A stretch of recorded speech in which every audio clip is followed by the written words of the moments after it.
Мақта қыз бен мысық. Екеуі дос болып жүреді.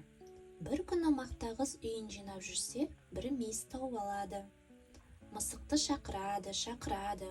Мысық бірақ келмейді. Сосын келмесең келме деп мейізді өзі жеп қояды. Жеп болған соң мысық келіп, неге шақырдың деп сұрайды.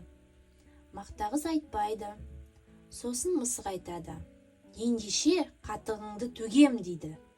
Мақта қыз, мен құйрығыңды кесіп аламын дейді. Мысық қатықты төгеді. Мақта қыз мысықтың құйрығын кесіп алады. Апа, құйрығымды берші дейді. Сосын мақта қыз, менің қатығымды төлеп бер дейді. Мысық сиырға барады. Сиыр, маған қатық берші дейді. Сиыр айтады.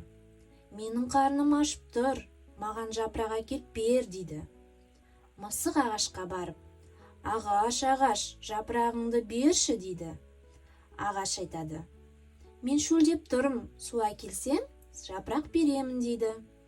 Суға бара жатса, су әкеле жатқан қыздарды көріп, Қыздар, маған су берші дейді. Қыздар, бізге сағыз әкеліп берсең, біз саған су береміз дейді. Мысық дүкенге барады.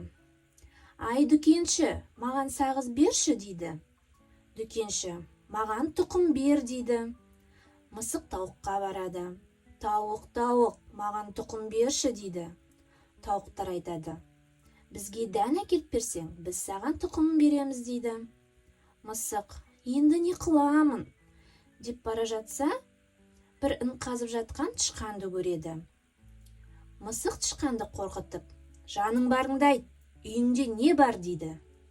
Тышқан қорыққаннан, үйімде бір батпан тарым бар дейді. Мысық айтады, маған бір уыс тары бер дейді. Тышқан үйіне барып, бір уыс тары береді. Тарыны апарып тауыққа береді. Тауық тұқым береді. Тұқымды апарып дүкеншіге береді. Дүкенші сағыз береді. Сағызды апарып қыздарға береді. Қыздар су береді.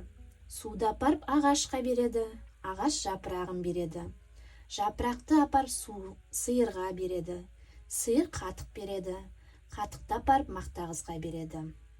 Мақта қыз мысықтың құйрығын береді.